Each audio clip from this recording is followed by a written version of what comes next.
Hi everyone, good morning to all of you and hope you will be fine.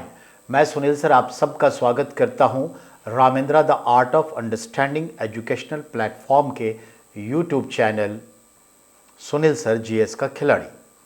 आज 18 दिसंबर है और आज का करंट अफेयर्स एनालाइज करते हैं। आइए हमारे साथ देखते हैं आज का क्या है।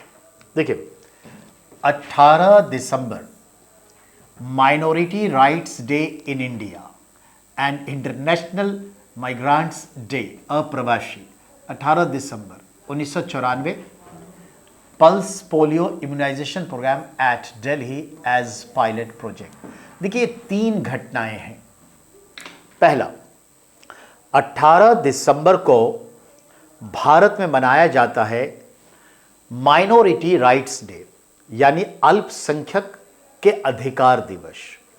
हालांकि मैं इस पे कोई कटाक्ष नहीं करूंगा न व्यंग। We are one, why not we have to be celebrate citizens right day, हमारे नागरिकों के मूल अधिकार दिवस। ये अल्पसंख्यकों के अधिकार ही सिर्फ क्यों, ये सवाल है। पर हम ज्यादा इस पे नहीं कहेंगे, पर बात सोचनीय है। मनमोहन जी की सरकार थी, उन्होंने ये शुरुआत की थी। दूसरी बात, आज इंटरनेशनल माइग्रेंट्स डे है। दुनिया में बहुत ऐसे विपदाएं आती हैं जो मानव सृजित होते हैं या नेचुरल होते हैं, प्राकृतिक आपदाएं, और हम स्थान विशेष को, घर को छोड़ने पे मजबूर हो जाते हैं। घर क्या, देश तक छोड़ने पे मजबूर हो जाते हैं। आज यूक्रेन में 1 करोड़ से ज्यादा लोग अपने घर छोड़ चुके हैं। तालिबानी की अंदाज की वजह से अफगानिस्तान के 3 लाख से ज्यादा लोग दुनिया के अन्य देशों में रहते हैं। सीरिया से लगभग 50 लाख लोग यूरोप में जहां तहां रहते हैं। भारत में कश्मीर घाटी से लगभग 50,000 से 1 लाख लोग भारत के अन्य हिस्सों में रहते हैं, अपना घर छोड़ दिए। उत्तर प्रदेश में भी कैराना का क्षेत्र ऐसा ही है। राजस्थान के, गुजरात के कई जगह से लोग अपना घर छोड़ चुके हैं। रीजन कई है, धार्मिक उन्माद है, जातिवाद है, शोषण है, प्रत्यक्ष अप्रत्यक्ष तरीके हैं, युद्ध है, बाढ़ है, भूकंप है, विभीषिका है, महामारी है, इनकम के लिए बाहर निकलना पड़ता है, वो भी मजबूरी है, समाज में उचित स्थान नहीं मिलना, ये भी वजह है कि लोग अपना घर बार छोड़ते हैं। और ये देश के भीतर भी अप्रवासी हो जाते हैं और देश के बाहर भी जाते हैं। और कुछ लोग तो अपने शौक के लिए, अपने रिलैक्स लाइफ के लिए, अपने लग्जरियस लाइफ के लिए, अपनी सुविधा के लिए जगह बदलते हैं। उनके लिए दर्द नहीं होना है, वो सुख की उनकी अनुभूति है। लेकिन जो मजबूरी में छोड़ते हैं उनका दर्द बहुत ही गहरा, हृदय विदारक है। इस पर सोच बनानी चाहिए एक अच्छी हम लोगों की कि ऐसा हो ना सके, यह गलत है। तो याद रखना है कुल मिलाकर के, ठीक है। तो आज क्या है, अंतर्राष्ट्रीय अप्रवासी दिवस, ठीक है। आइए नेक्स्ट, अब क्या है, pulse polio immunisation programme PPP world bank के सहयोग से, भारत सरकार के सहयोग से जो भारत में शुरुआत हुई, वैसे ये पूरे वर्ल्ड में शुरुआत हुई, तो भारत में जो शुरुआत हुई as a pilot project, experiment level पे, प्रयोग के आधार पर, ये 18 दिसंबर 1994 में दिल्ली में शुरू हुई। और इसे ठीक लगा तो अगले साल 18 जनवरी 1995 को पूरे भारत में पल्स पोलियो अभियान की शुरुआत हो गई। तो दैट इज द इंपॉर्टेंस। तो 18 तारीख का ये इंपॉर्टेंस है। अब बात करते हैं 18 तारीख के अखबारों पे नजर डालते हैं। आइए,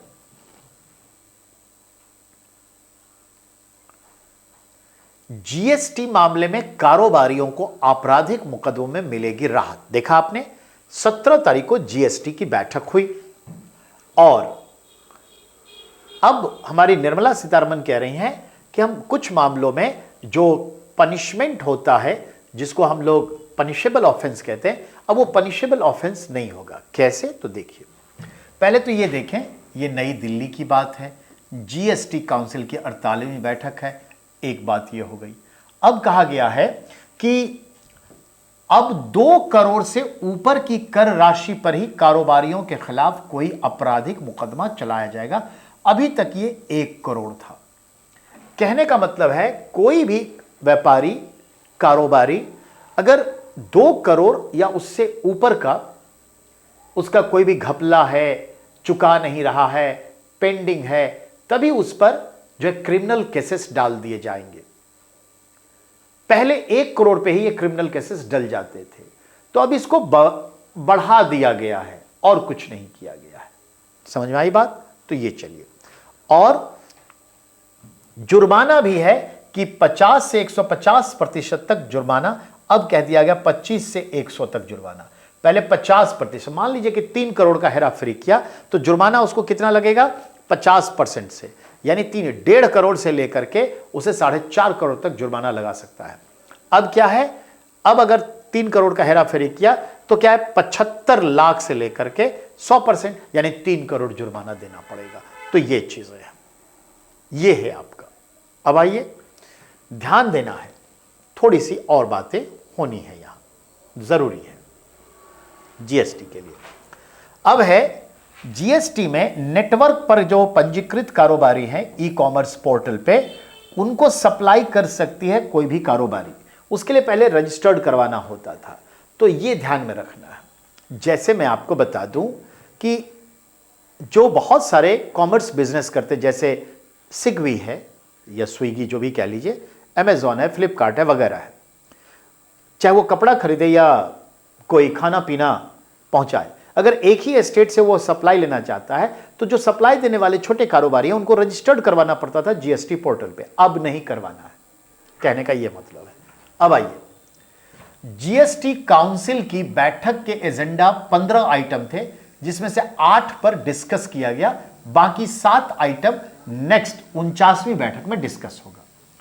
जीएसटी ट्रिब्यूनल गठन को लेकर अभी चर्चा नहीं हुई है, ऑनलाइन गेमिंग पे चर्चा नहीं हुई है, हॉर्स रेसिंग पे चर्चा नहीं हुई है, कसिनो की जीएसटी दरों को काउंसिल अभी चर्चा नहीं की है। यानी 5 बड़े मुद्दे हैं। ऑनलाइन गेमिंग पे टैक्स लगे या ना लगे, क्या लगे, कितना लगे। हॉर्स रेसिंग जो होती है वो भी जुआ है, उस पे क्या हो। कसिनो में जो खेलते हैं जुआ, वो भी है। तो इन 3 को देखें तो जुआ से रिलेटेड है। तो जुआ यानी गैम्बलिंग पर टैक्स लगे, क्या लगे, नहीं लगे, कैसे लगे, उसके ऊपर विचार 49वीं सिटिंग में होगी। ठीक है। और जीएसटी ट्रिब्यूनल का मतलब है कि अगर जीएसटी में कोई धोखाधड़ी कर रहा है तो उसको जो पनिशमेंट मिले, उसके लिए एक अलग से एक पंचाट बनाया जाए, ट्रिब्यूनल बनाया जाए, जीएसटी ट्रिब्यूनल, उसके केस अलग से जाएं, सिविल मुकदमे में ना आए। ये बात हो रही है। चलिए अब आइए बेटा, जरा ध्यान देंगे। ये जो दाल हम लोग खाते हैं, दाल के छिलके होते हैं ना, वो पशुओं का चारा बन जाता है, बहुत जगह इस्तेमाल होता है। तो दाल के छिलके और अन्य पशु चारा यानी अदर फॉडर्स और जो पील ऑफ पल्सेस है, इन पर 5% जीएसटी जो था उसे समाप्त कर दिया गया। यानी पशु चारा पर अब जीएसटी नहीं लगेगा, छिलके पर, दाल के छिलके पर अब नहीं लगेगा, क्योंकि ये पशु चारा में मिलाया भी जाता था। अब आइए, इंश्योरेंस से जुड़े नो क्लेम बोनस को जीएसटी से मुक्त कर दिया गया है। और पेट्रोल में मिलाए जाने वाले इथाइल अल्कोहल पर लगने वाला 18% को घटाकर 5% कर दिया गया है। इससे थोड़ा पेट्रोल, इथेनॉल सस्ता होगा। इंश्योरेंस नो क्लेम है इंश्योरेंस का, फिर भी वो टैक्स ले लेते थे, वो खत्म कर दिया गया। तो कुछ बदलाव किए गए हैं। ठीक है, नेक्स्ट पे आइए बेटा। ये देखिए, फ्रांस और अर्जेंटीना के बीच आज होगा मुकाबला। आप भी जानते हैं आज 18 तारीख को मुकाबला जो है होगा। आपको भी मालूम है, स्वेल स्टेडियम है, ठीक है, वहां पर मुकाबला होना है। और अफ्रीका का जो देश था मोरक्को और जो यूरोप का देश था क्रोएशिया, वो दोनों सेमीफाइनल किए। और इस तरह से क्रोएशिया और मोरक्को 3rd 4th पे गया। और फाइनल जो होना है, जो 1st 2nd के लिए होगा, उसमें एक तरफ दक्षिण अमेरिका का देश अर्जेंटीना और एक तरफ जो है कौन है, फ्रांस। फ्रांस अपना लगातार दूसरे मेडल के लिए लड़ेगा और अर्जेंटीना लड़ेगा, दोनों कुल मिला के अपना तीसरे मेडल के लिए लड़ेगा। अब आज लड़ेगा, रिजल्ट कल आ जाएगा, शाम तक आ जाएगा, तो देखते हैं कल। लेकिन यह आपके दिमाग में बात आ जानी चाहिए कि फाइनल किसके बीच हो रहा है, ठीक है। चलिए नेक्स्ट की बात करें। ये देखिए, मैं प्रत्येक वर्ष पिछले 7 वर्षों से आप तक शेयर कर रहा हूं, हमारे बिहार के छपरा में पैदा हुए भिखारी ठाकुर, जो भोजपुरी के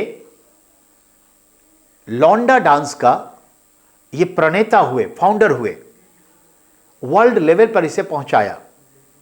भिखारी ठाकुर ने कई गीत लिखे, हृदय विदारक गीत लिखे, वियोग के विछोह के गीत लिखे, आनंद के भी कुछ गीत लिखे।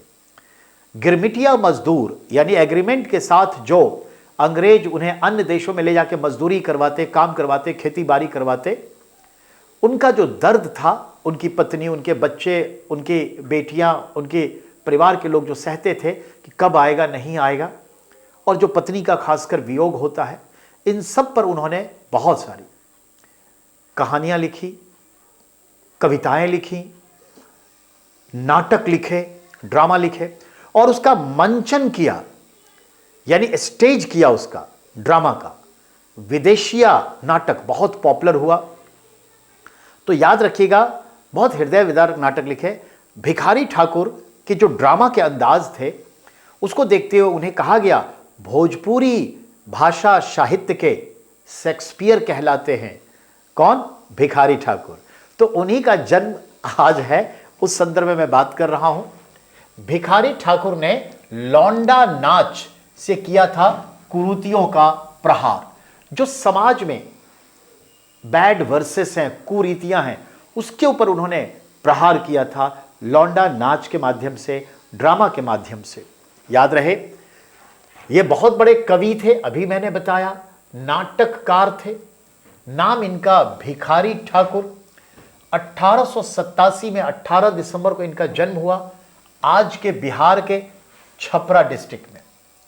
समय के साथ बंगाल गए अपने जीवन यापन चलाने के लिए, रामलीला से जुड़ गए, रुचि बढ़ गई, गांव आ गए और गांव में रामलीला करने लगे।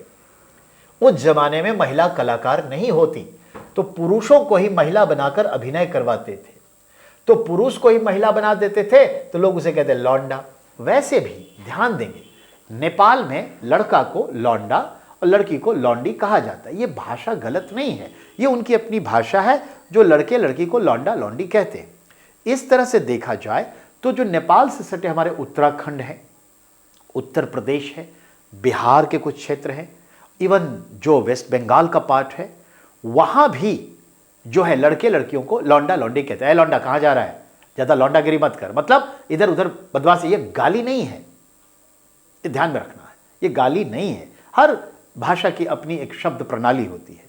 तो लौंडा नृत्य मतलब क्या हुआ, वो आप लड़की बन के करते हैं तो उसको इस तरह का नाम दे दिया गया, तो एक प्रचलन हो गया लौंडा नृत्य। तो डांस, याद रहे, लौंडा नृत्य डांस जो है बहुत फेमस है, वर्ल्ड फेमस पे है। तो ये चीजें हैं और उनको एक नया आयाम दे दिया उन्होंने। इसी लौंडा नृत्य के माध्यम से भिखारी ठाकुर ने अपने समाज में फैली कुरीतियों को, जैसे बाल विवाह है, विधवाओं की दशा है, महिलाओं की परिस्थितियां क्या है, उसका जो शोषण है, जिस महिला के पति प्रदेश गए हैं, आ नहीं रहे हैं, उनको बाल बच्चे को कैसे पालना पोषना होता है, उनका जो अकेलापन है, उनका दर्द है, इन सब को इन्होंने अपने नाटक में स्थान दिया। तो इनके एक नाटक है विदेशिया, दूसरा है भाई विरोध, तीसरा है बेटी वियोग, बेटी बिचवा, ऐसे ढेर सारी चीजें, गबर घिचोर, ये सब उनके कालजयी नाटक हैं। तो याद रखिएगा, जो भी पीजीटी टीजीटी हिंदी साहित्य से दे रहे हैं, याद रखें भिखारी ठाकुर उनके लिए इंपॉर्टेंट हैं। केवीएस वाले बच्चे भी ध्यान दें। नेक्स्ट, इन्हें क्या कहते हैं, Shakespeare of Bhojpuri language and literature, Bhojpuri साहित्य के शेक्सपियर। इनकी तुलना होती है, इंग्लिश के थे ना शेक्सपियर, इंग्लैंड के, तो ये चीजें हैं। आइए नेक्स्ट पर ध्यान दें। देखिए छोटा सा न्यूज है, Rajasthan sanctuary gets protection against ESZ shrinking. ठीक है, तो economic special zone ESZ shrinking, क्या मतलब एनवायरमेंटल सेंसिटिव जोन, ये भी एक होता है। तो अब यहां पर हमें क्या मिला, ध्यान देंगे जरा देखिए, यहां क्या लिखा है, a blackbuck and a raptor steppe eagle at the Tal, ठीक है, छप्पर सेंचुरी इन राजस्थान। बेटा ये गिद्ध है और ये एक ब्लैक बक है, काला हिरन है, उससे क्या लेना देना। हमें यह जानकारी मिली ना कि राजस्थान में एक सेंचुरी है जिसका नाम है ताल छप्पर सेंचुरी राजस्थान। अब सवाल आया कहां है, तो देखिए चूरू डिस्ट्रिक्ट, ठीक है, ताल छप्पर ब्लैक बक सेंचुरी इन चूरू डिस्ट्रिक्ट राजस्थान। अब सिंपल टू अंडरस्टैंड हो गया, यहां 4000 से ज्यादा ब्लैक बक है, 40 स्पीसीज रैप्टर्स के हैं। ठीक है, उससे ज्यादा हमको नहीं लेना देना। कुल मिलाकर के हमें यह ध्यान में रहा कि ताल छप्पर वाइल्ड सेंचुरीज जो ब्लैक बक के लिए जाना जाता है, कहां है, चूरू डिस्ट्रिक्ट राजस्थान। यह याद रखना, चूरू डिस्ट्रिक्ट राजस्थान का ऐसा डिस्ट्रिक्ट है जहां एक भी नदी नहीं है, एक भी नदी नहीं है, याद रखेंगे। और राजस्थान में जो सबसे गर्म जगह होता है वो चूरू ही होता है, यह भी ध्यान में रखना। अब दूसरा पॉइंट पे आइए, यहां भी देखिए बेटा एक कैप्शन आपको नजर आ रहा है, ये 2 कछुआ है, उसके ऊपर चित्र बनाया जो है, मतलब अब कैप्शन है। हमें क्या पता चला, olive ridley turtles in the bay of Bengal, the Rushikulya river mouth in Ganjam district of Orissa. बेटा हमें क्या पता चला, ध्यान देंगे, उड़ीसा के गंजाम डिस्ट्रिक्ट में ऋषिकुल्या नदी के डेल्टा क्षेत्र में जो है ओलिव रिडले टर्टवाइज का सैंक्चुरी है, सैंक्चुरी है यानी अभ्यारण्य है। ये सारे जो कछुए होते हैं वैरायटीज ओलिव रिडले, ये ऑस्ट्रेलिया से आते हैं। कहां से, ऑस्ट्रेलिया से तैरकर आते हैं लाखों की संख्या में और पहुंच जाते हैं भारत के उड़ीसा तट पर, उड़ीसा कोस्ट पे, और यहां उड़ीसा तट पर बच्चे जन्मते हैं और फिर बैक हो जाते हैं समय के साथ 4-5 महीने के बाद वापस ऑस्ट्रेलिया के कोस्ट पे। तो ओलिव रिडले टर्टाइल्स अप्रवासी के रूप में भारत आता है और यहां बच्चे जनकर फिर वापस चला जाता है। उसे देखते हुए हमने ऋषिकुल्या नदी के आसपास जो आता है तो उसको एक सेंचुरीज के रूप में डेवलप किया दिया है और यहां 3-4 महीने के लिए वो अपना घोंसला बनाते हैं, मांस रेत में ही गड्ढा करके अंडा देते हैं, फिर सेते हैं, फिर अंडे से बच्चे निकलते हैं, तैरने लायक होते हैं, फिर उसको तैरा के लेके कहते हैं चलो अब हमारे साथ ऑस्ट्रेलिया। यानी नर्सिंग होम बना के रखा हुआ है भारत को। चलिए बेटा यहां देखिए लुसैल स्टेडियम, क्या नाम है बेटा, लुसैल स्टेडियम। यहां पे football world cup final match होगा 18 दिसंबर 2022 को, यानी आज ही। इसे पिनाकल इन्फोटेक कंपनी ने बनाया है और ये इंजीनियर्ड बाय इंडिया है। इंडिया की इस कंपनी ने इसे 4 साल में इस स्टेडियम को बनाया है। अब कितना क्या लगा उससे कोई मतलब नहीं है, हमें यह नॉलेज में आ गया कि फाइनल जिस स्टेडियम में हुआ उसे भारत ने निर्मित किया है। दूसरा हमें यह पता चला कि ठीक है लुसैल स्टेडियम में फाइनल हुआ है, बात खत्म। 80,000 इसकी कैपेसिटी है लोगों के बैठने की। तो ये एक क्वेश्चन हमारे पास आ गया ना बेटा, यही चीजों पर नजर रखनी है। अब आइए ये देखिए, पूर्वी क्षेत्रीय परिषद की बैठक में उठे घुसपैठ और सीमा पार से तस्करी के मुद्दे, उस पर नहीं जाना। हमें यह देखना है कि केंद्रीय गृह मंत्री अमित शाह की अध्यक्षता में शनिवार को कोलकाता में पूर्वी क्षेत्रीय परिषद की 25वीं बैठक संपन्न हुई। यानी 17 दिसंबर को कलकत्ता में ईस्टर्न, ठीक है, पूर्वी क्षेत्रीय यानी बेटा ईस्टर्न रीजनल काउंसिल, तो पूर्वी रीजनल काउंसिल की बैठक हुई और ये 25वीं बैठक थी। अध्यक्षता अमित शाह ने की, ये चेयरमैन बने और पूर्वी क्षेत्र के जितने राज्य हैं उसके चीफ मिनिस्टर्स आए और फिर इसकी बैठक हुई। कहने का मतलब ये है, इससे ज्यादा इस पर नहीं ध्यान देना। नेक्स्ट, ठीक है, हमें बस इतना ध्यान रखना, हमारे वर्तमान सीडीएस कौन है? अनिल चौहान है। सीडीएस बोले तो चीफ ऑफ डिफेंस स्टाफ, नहीं, chief of defence staff, CDS कौन है? अनिल चौहान, एसी। तो हम कहेंगे CDSAC, अनिल चौहान। तो याद रहेगा, पहले हमारे कौन थे मालूम ही आपको, उनका देहांत हो जाने की वजह से हम देखते हैं कि अब इन्हें सीडीएस बनाया गया, अनिल चौहान। That's okay.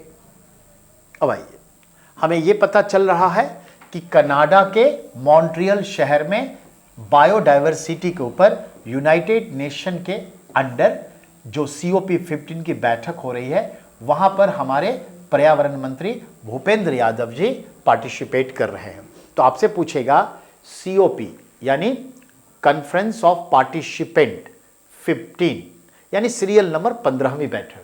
तो COP15 किस पर आधारित सम्मेलन है? तो हम कहेंगे जैव विविधता पर यानी बायोडायवर्सिटी पर। यह सम्मेलन फिलहाल कहां हो रहा है? तो हम कहेंगे कनाडा के मॉन्ट्रियल शहर में। मॉन्ट्रियल शहर किस नदी के किनारे है? सेंट लॉरेंस नदी के किनारे है। कहां लोकेट करेंगे? तो कहेंगे साउथ ईस्ट कनाडा में। ठीक है, हो गया।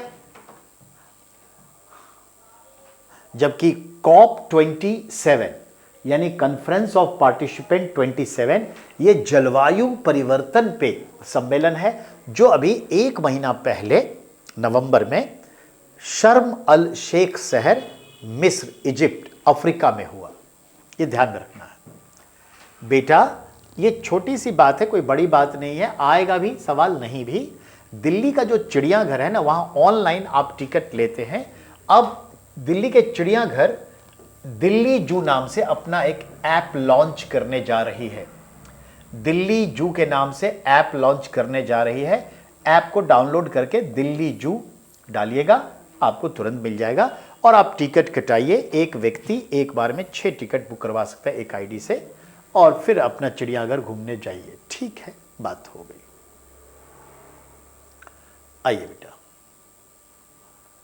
आयुर्वेद की नई दवा D4 से नियंत्रित रहेगी डायबिटीज। बेटा हमें बस ये ध्यान में रखना है कि डॉक्टर लोगों ने गिलोय, ध्यान देंगे, गिलोय, गुरमार, जामुन के बीज और नागरमोथा का इस्तेमाल कर एक दवा विकसित की, आयुर्वेदिक दवा, जिसका नाम है D4।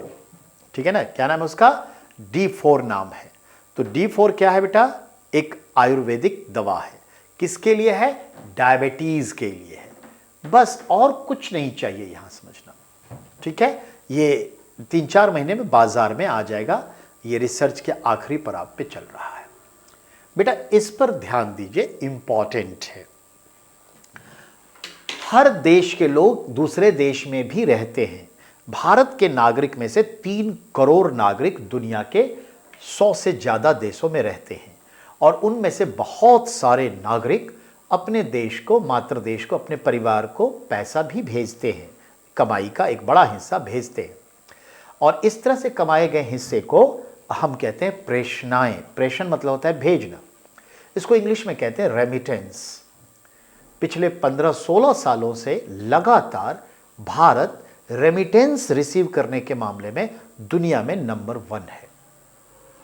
इस आधार पर देखें तो दुनिया के टॉप 4 कंट्रीज उठा लीजिए, तो देखिए रेमिटेंस के मामले में नंबर 1 भारत है। और 2021-22 वर्ल्ड बैंक, याद रखिएगा, ये वर्ल्ड बैंक का रिपोर्ट है 2021-22 का, कि 100 अरब डॉलर, ठीक है, याद रखिएगा 100 अरब डॉलर, ये सब अरब डॉलर में आंकड़े हैं ना 2022 के लिए, तो 21-22, तो 100 अरब डॉलर भारत ने रेमिटेंस प्राप्त किया है, जो भारत के फॉरेक्स रिजर्व का हिस्सा बन जाता है। ठीक है, अब आइए, मैक्सिको नंबर 2 पे है, चाइना 3 पर है, फिलीपींस 4 पे है, इजिप्ट 5 पे है। देखिए पाकिस्तान 6 पे है, बांग्लादेश 7 पे है, नाइजीरिया 8 पे है। हमें सबसे क्या लेना देना? टॉप 3 याद करिए ना, भारत, मैक्सिको, चीन, फिलीपींस, दैट इज एनफ। इसमें आपको कोई यूरोप का देश दिखा? आपको अफ्रीका और एशिया दिखा? बिल्कुल। अमेरिका का कोई देश दिखा? नहीं। टॉप 10 में ना तो अमेरिका आपको दिखेगा, ना लैटिन अमेरिका दिखेगा, आपको दिखेगा अफ्रीका और एशिया, क्योंकि यहीं पे ज़्यादा गरीबी है, इकोनॉमिक पस्ता हाल है, आबादी ज़्यादा है, और यहाँ के लोग अन्य यूरोपीय देश, अमेरिका देश में जाके काम करते हैं, ऑस्ट्रेलिया में जाके काम करते हैं।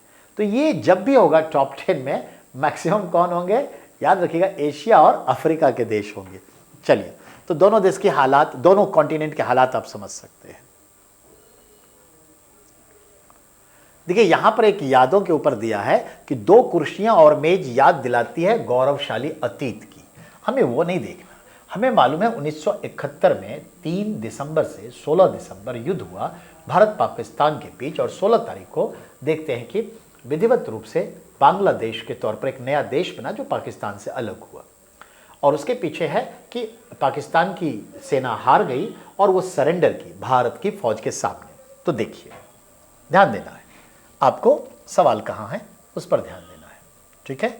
ये देखिए, ये वही कुर्सियां हैं, 2 कुर्सियां, जिस पर एक तरफ पाकिस्तान के सेना के लेफ्टिनेंट जनरल ए के नियाजी ने 16 दिसंबर को 1971 को पाकिस्तानी सेना के आत्मसमर्पण के दस्तावेज पर दस्तखत किए, और दूसरी कुर्सी पर जो बैठे थे हमारे सेना के लेफ्टिनेंट जनरल जगजीत सिंह अरोड़ा बैठे थे, जिनके सामने पाकिस्तानी फौज की 93,000 सेना सरेंडर की थी, ठीक है। उस जगह का नाम है रेस कोर्स ग्राउंड, ढाका, आज बांग्लादेश में है। ये याद रखना है, ये सवाल आते हैं। अभी 16 दिसंबर को हमने विजय दिवस मनाया ना, तो ये चीज़ है बेटा, इनको देखिए। ये है हमारे चीफ जस्टिस ऑफ श्रीनगर, ठीक है, श्रीनगर हाई कोर्ट, और ये बिलोंग करते हैं लद्दाख से, ठीक है। इनका गांव का नाम है अस्कूबुरचन गांव, अस्कूबुरचन गांव, जो लेह से 156 किलोमीटर दूर है। और एक समय आया कि वहां से निकला हुआ ये भारत का लाल अपने ही राज्य के हाई कोर्ट का चीफ जज बना। इनका नाम है ताशी रबस्तान। इनका नाम क्या है बेटा? ताशी रबस्तान। ये सवाल बनाएगा क्योंकि लद्दाख का जो डेवलपमेंट है और बढ़ता हुआ क्षेत्र है उसको ये शो कर रहा है, ठीक है। आइए, तो हमने 18 तारीख के जो इंपॉर्टेंस थे करंट अफेयर डिस्कस कर लिए। ऐसे ही आप लोग बने रहिए और फिर हम आपसे मिलते हैं। Thank you very much.